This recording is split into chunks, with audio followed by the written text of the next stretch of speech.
Je reprends au nom de Adam Badji, Tadagbe Maria Zita. Donc, je suis d'Ekpe. Mes deux parents sont d'Ekpe. Donc, je suis naturellement d'Ekpe. Mais on réside à Porto-Novo ici. Et bon, je suis fiancée. Je suis pas célibataire. Je suis fiancée. D'accord. Donc, Raconte-nous un peu ton parcours. mon parcours. Bon, j'ai été élève. Bon, j'ai été élève jusqu'en terminale. Donc, j'ai été au bac une fois, deux fois, une troisième fois. Ça n'a pas marché. Donc, je me suis enfermée et j'ai décidé de ne plus continuer en fait. Parce que je voyais déjà l'âge, même si je n'avais pas encore, j'avais quel âge? Je n'avais même pas encore 22 ans. Mais je disais non, l'âge passe déjà. Donc, je ne veux plus reprendre. Mes parents disaient tout, non, tu ne vas jamais, au grand jamais laisser l'école, tu dois avoir le bac là d'abord. J'ai dit, moi, je ne veux plus le faire. S'ils insistent là, j'irai là-bas et encore revenir réduit. Je ne veux pas le faire. Donc, c'est de là, ils ont compris ma décision. Et je leur dis, ils m'ont demandé maintenant, qu'est-ce que tu veux faire? Je leur dis, bon, il y a longtemps, je pense à ça. Et là, je pense me faire former en stylisme, modélisme et couture. Alors déjà, je leur dis, j'avais du plaisir à dessiner depuis ma classe de quatrième. Tout ce qui concernait les modèles de Barbie et autres, tout ce qui concernait les robes de Barbie, là, je ne faisais que reprendre ça. Dans mon cahier d'SVT, en plus, Ah ouais. cahier C'est la biologie, en fait. d'SVT. Les pages blanches, là. Oui. Me servaient de cahier de pages de dessin, vraiment. Donc, en ce moment, moi, je n'avais même pas la tête à la couture. Hein. Je n'ai jamais pensé à ça dans ma vie. Wow. Je n'ai jamais pensé à ça. Mais, le Seigneur en a décidé autrement. Donc, les parents ont accepté, ils m'ont accompagné et j'ai fait mes 3 ans de formation. J'ai fini. Ça a été quoi le déclic? C'est l'échec au bac qui a été le déclic de ton choix de carrière ou il y a autre chose? En fait, c'est l'échec. L'échec au bac qui m'a, en fait, mis sur ce chemin-là. Sinon, moi, de toute ma vie, là, je pensais qu'à être sage-femme. Sage-femme, c'est côté santé ou rien, quoi. Quand tu me posais des questions, c'est côté santé ou rien. Voilà, tu dessines dans cahier de pilote. Tu vois, non? Ça laisse. À quel moment vraiment? Oh, j'étais dans l'ignorance. Ouais. Je savais pas. Clairement. Donc, Ça veut dire les signes. je dirais persévérance, vision, espoir. Je ne lâche pas prise. En même temps, je décide de faire quelque chose, je le fais, je me mets à fond. Ouais. Le découragement n'est pas dans mon dictionnaire. Donc, j'aime beaucoup me fixer des objectifs. Dans ces objectifs-là, je dois mettre de l'espoir. Comment réagiraient tes proches s'ils entendaient que demain, la radio ou à la télé, on t'appelait entrepreneur à succès, par exemple? Bon, mes proches seront heureux, tellement heureux pour moi. Et toi? Je serai la première à être fière de moi-même, en fait. Donc, la foi, c'est la première chose. Oui, c'est la première chose. Sans ça, moi, je ne serais même pas ici. La foi et non la religion. Sans me baser sur Jésus-Christ, sur la parole, je ne pourrais rien faire. C'est quoi la toute première chose que tu fais chaque matin avant de penser à ton business, à ton activité? C'est la prière. C'est la seule âme que moi j'ai. Et me voilà. Ça n'a pas été facile. Ah ouais. Ah, je dansais avec la machine, en fait. Ah, ça n'a pas été facile. Ça n'a pas été facile. Et là, il fallu combien de temps avant que tu le maîtrises, en fait? Ah, bon. Disons, bon, ça n'a pas été facile, mais ça a été rapide. Parce que déjà, un mois, Ouais, ouais. je confectionnais déjà les bombes à main. Ah ouais. À un mois. Donc, mais ça n'a pas été facile. Malgré que j'avais déjà commencé par manier la machine. J'avais l'habitude de danser avec. Aussi bien que mon professeur ne faisait que me faire de reproches sur ça. Mais comment tu peux être en train de danser sur la machine comme ça, Maria? Ouais.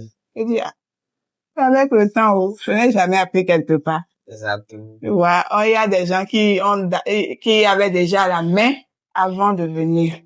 Donc, Quelle est la phrase qui qualifie ton entreprise, qui la rend différente des autres? la légende. La légende. C'est profond, ce que tu dis. Bon, chez Didia Fashion, on demande aux clients de s'offrir un nouveau monde. S'offrir un nouveau monde. Quitter leur zone de confort et venir goûter à autre chose. J'ai envie de dire ton monde à toi. Voilà. Et quelle est la chose dont tu es la plus fière aujourd'hui quand tu regardes ton parcours? Bon, la chose dont je suis la plus fière, bon, c'est d'avoir été la première de ma promotion. Ah ouais. Ah ouais. Ah oui, vraiment. Il y a de quoi être fier. Oui, vraiment. Comme quoi c'était ton chemin. Oui. Et je devais aussi démontrer aux parents que j'ai raison de prendre ce chemin-là. Donc, ils étaient fiers aussi. À contrario, quelle est l'erreur que t'as le plus coûté, quand tu regardes ton parcours jusqu'à présent, en fait? L'erreur qui m'a le plus Coûté. coûté. Je ne sais pas, en matière de temps, d'argent, ou de mental, je sais pas. L'erreur, bon, c'est d'avoir fait confiance aux gens qui ne fallait pas. Ah oui? Oui. D'avoir fait confiance, je ne veux pas trop donner des détails. C'est justement les détails qu'on a vus. Bon. Parle de ça un peu brièvement et tout. Disons, dans mes débuts, en première année, je recevais déjà les commandes. Là, 6 mois, je recevais les commandes parce que je faisais un peu les pubs. Je confectionnais les tenues.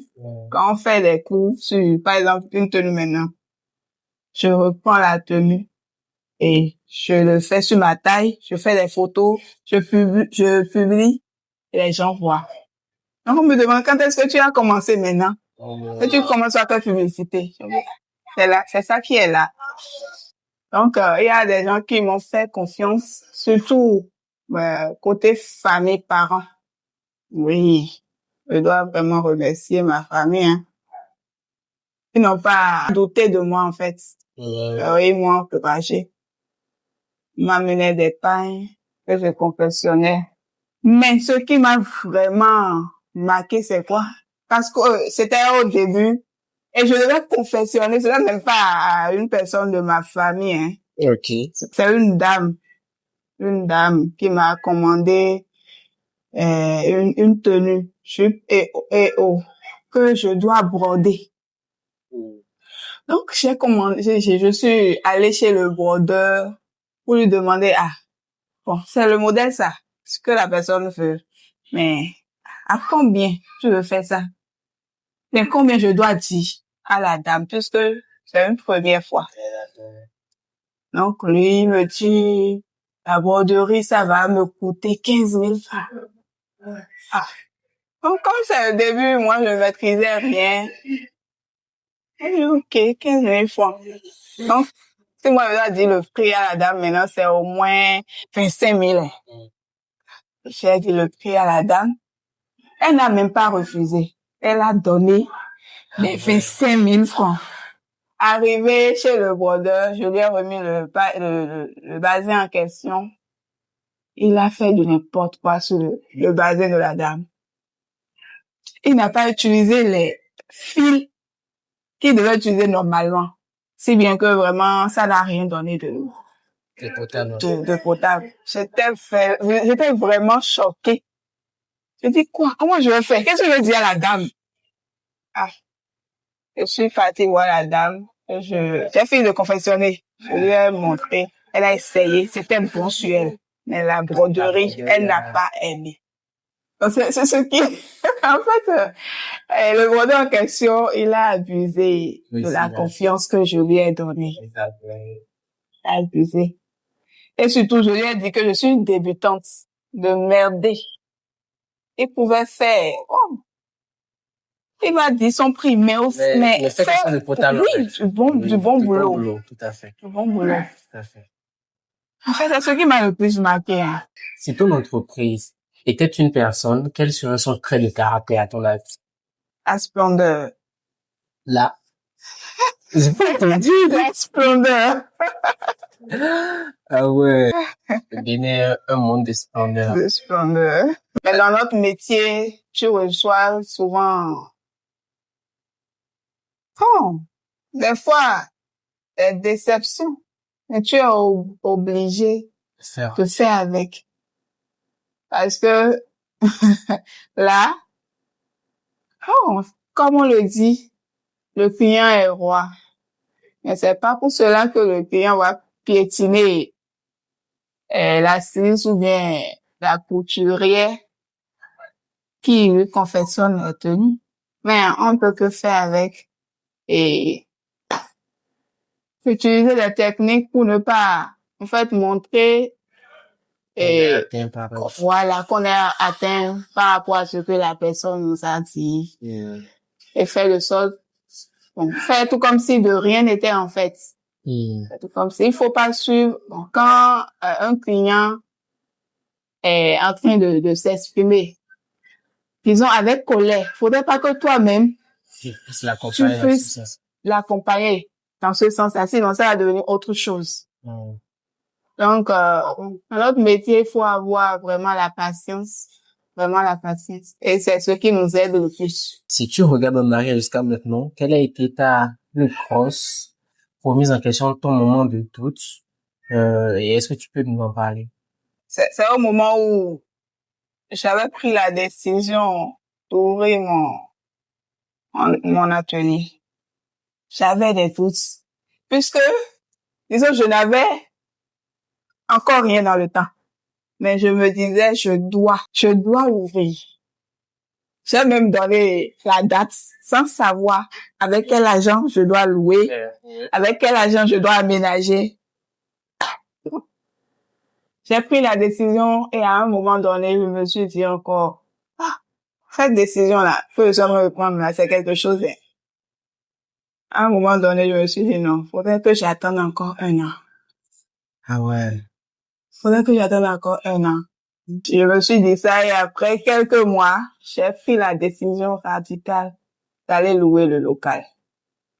D'aller louer le local. Bien que je n'ai même pas encore prévu ce qui doit rester dedans. Je me suis lancée comme ça. Je suis partie verser l'avance. Et devine quoi? À quel moment je suis entrée dans l'atelier? 7 mois après. 7 mois après.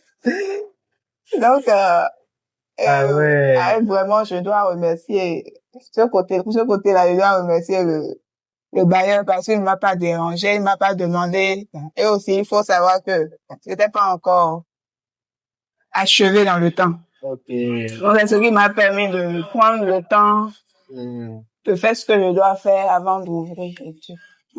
Donc, on dirait que le fait que tu aies versé la compte, l'avance et tout, ça t'a quand même permis de te fixer un cap et de te mettre les pieds à l'étrier. Voilà. C'est en fait ça.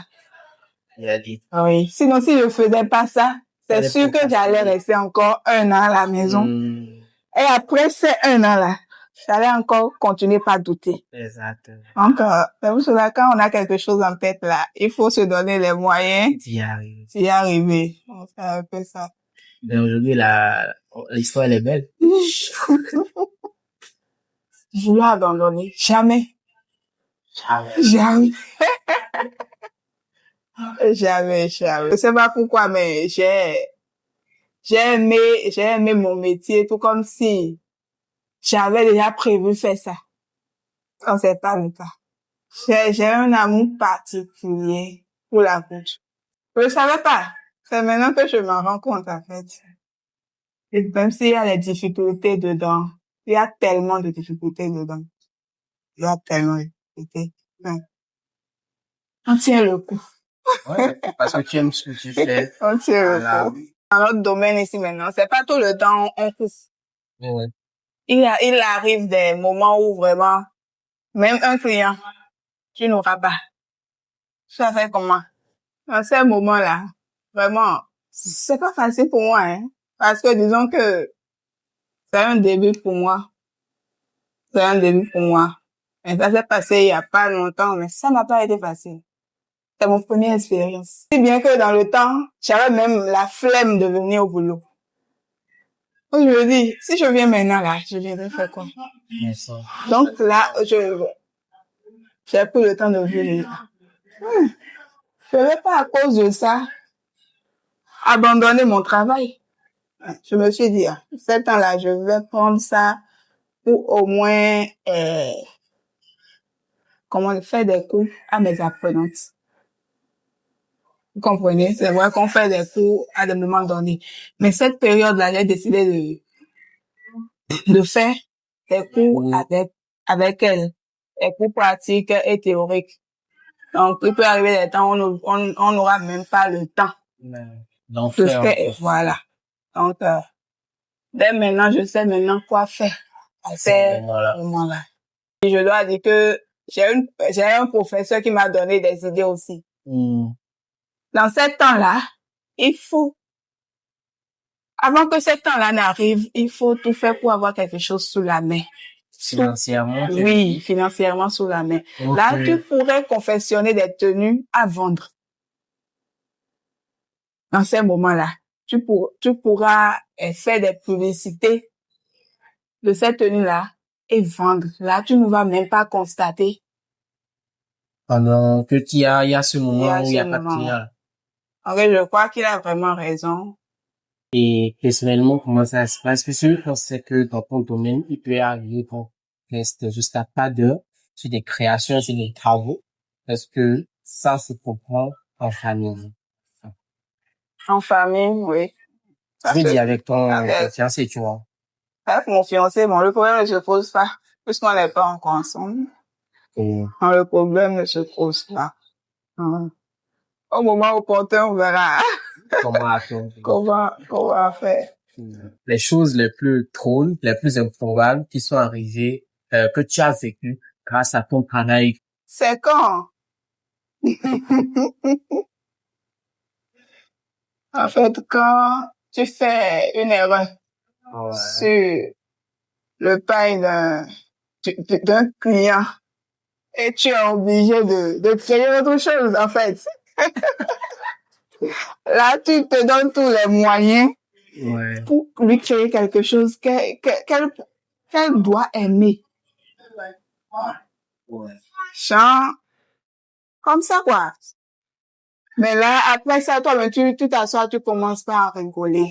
Parce que vraiment, tu as sorti la créativité. Je vois. Nos erreurs deviennent des créativités. Comme ça. En fait, il n'y a pas d'erreur en couture. Non. Ces erreurs nous inspirent, en fait. Ça nous inspire. Donc, ça, c'est ça. D'accord. Et si tu pouvais parler aux jeunes de 18 ans, faire un retour en arrière, toi, il y a 18, avec l'âge de 18 ans, qu'est-ce que tu lui dirais, par exemple, sur ton avenir? Un jeune de 18 ans, si je dois lui conseiller quelque chose, c'est de savoir prendre ses décisions. C'est un âge crucial. de savoir prendre ses décisions, de savoir ce qu'il veut vraiment. C'est ça. Parce que c'est important.